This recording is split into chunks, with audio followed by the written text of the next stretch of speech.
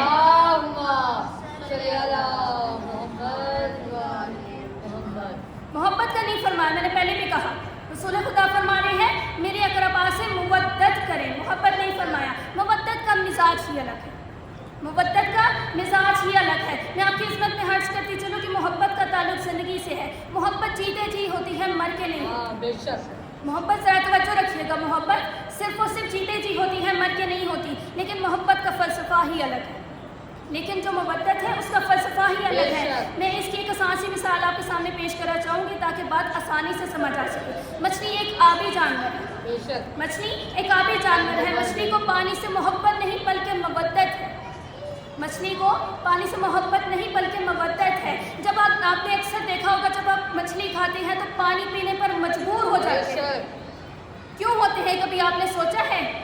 مچھلی کو جب ہم کھا لیتے ہیں تو چاہتے نہ چاہتے ہوئے بھی پانی پینے پر مجبور ہوتے ہیں۔ یہ ہے مچھلی کی پانی سے محبت کہ وہ مر کر بھی پانی کی ہی طلبگار ہے، کہ وہ مر کر بھی پانی کی ہی طلبگار رہتی ہے۔ اسی لیے رسول خدا نے فرمایا کہ میرے اقربا سے مودت کریں، یعنی ایسی محبت کہ جو آپ کے مرنے کے بعد بھی جاری و ساری رہے، قائم رہے۔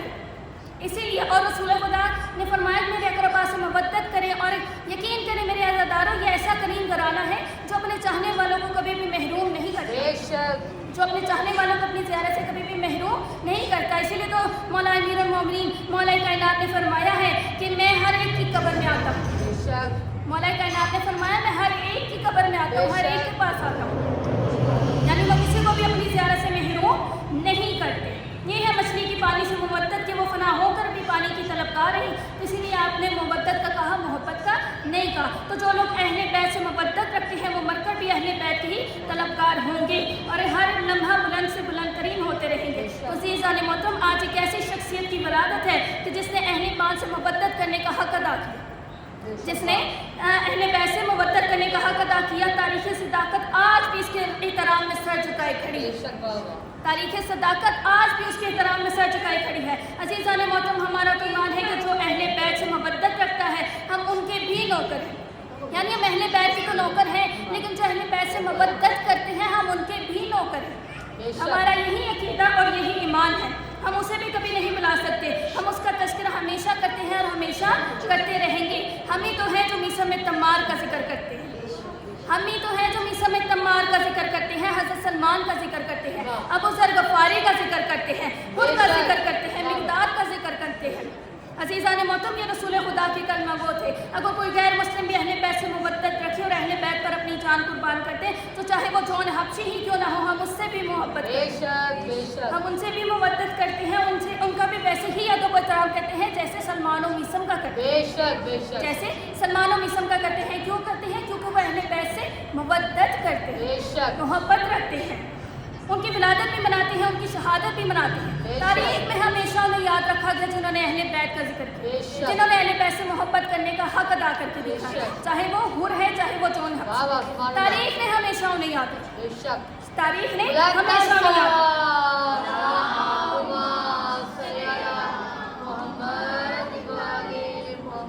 تو عزیزان محترم آج ہم جس مولا کے عزادار کا جشن منانے آئے ہیں وہ عظیم ہستی کے جس کے عمل خیر سے خون کے آنسو بہانے والے میرے مولا سید سجاد نے تبسم فرمایا، خون کے آنسو بہانے والے میرے مولا سید سجاد نے تبسم فرمایا۔ جی ہاں بالکل آپ صحیح سمجھے ہیں، جناب امیر مختار سقفی، حضرت امیر مختار سقفی یکم ہجری کو طائف میں پیدا ہوئے مگر مرپرش مدینہ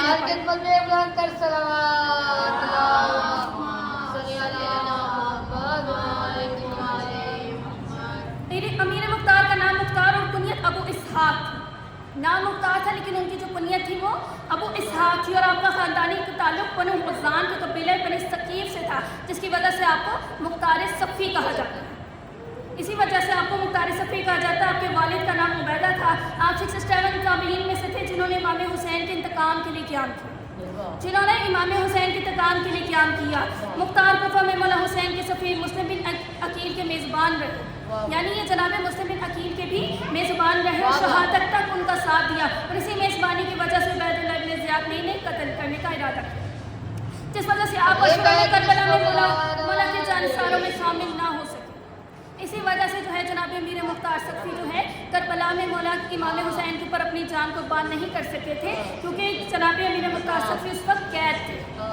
اس وقت جناب امیر مختار صفی قید تھے اور کربلا میں مولا حسین کے قاتلوں کے خلاف وہ جنگ کرنا چاہتے تھے. ان کا یہ ارادہ تھا اور انہوں نے سوچ رکھا تھا کہ جیسے ہی انہیں رہائی ملے گی وہ امام حسین کے قاتلوں کو واصل جہنم کریں. انہوں نے جناب امیر مختار صفی کو جیسے ہی پتہ چلا تو انہوں نے یہ ارادہ کر لیا تھا کہ مجھے جب بھی رہائی ملے گی تو میں سب سے پہلے امام حسین کے قاتلوں کو واصل جہنم کروں. جیسے ہی انہیں رہائی ملے گی وہ مولا امام حسین کے قاتلوں کو واصل جہنم کریں گے. مختار نے 18 ماہ کی مدت میں قاتلان حسین کو واصل جہنم کیا, صرف اور صرف 18 ماہ کی مدت, یعنی زیادہ وقت درکار نہیں تھا جناب امیر مختار صفی کو. صرف اور صرف 18 ماہ کی ایک مختصر سی مدت تھی جس میں انہوں نے تمام کے تمام قاتلان حسین جتنے بھی تھے ان کو واصل جہنم کیا اور پھر ملعون منصب بن زبیر کے ہاتھوں شہید ہوئے جناب امیر مختار صفی.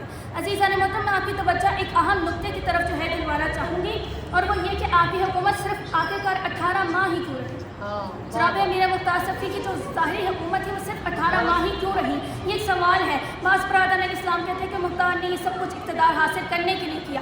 اچھا, اگر میں کہتی ہوں اگر انہوں نے اقتدار حاصل کرنے کے لیے کیا تو پھر اس کو قائم کیوں نہیں رکھا؟ جواب دے اس چیز. اگر انہیں اقتدار کی اتنی ہی لالچ تھی یا حوث تھی تو پھر انہوں نے اس اقتدار کو قائم کیوں نہیں رکھتا؟ جبکہ وہ چاہتی تو رکھ سکتی تھی, اس وقت اقتدار ان کے ہاتھ میں تھا, لیکن انہوں نے کیوں نہیں رکھا؟ کیونکہ ان کا اصل مقصد صرف اور صرف قاتلان حسین کو واصل جہنم کرنا. انہیں کسی جو ہے اس کی حکومت کی طلب نہیں تھی, کسی مقام و مرتبے کی لالچ نہیں تھا انہیں. ان کا صرف اور صرف زندگی کا ایک ہی مقصد تھا اور وہ یہ تھا کہ امام حسین کے قاتلوں کو جو ہے واصل جہنم قرار دینا.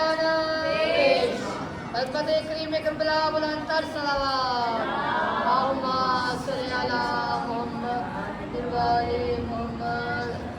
جبکہ مختار کو یہ علم تھا کہ دشمنان اہل بیت اقتدار میں بھی زیادہ ہیں اور دولت بھی رکھتے ہیں.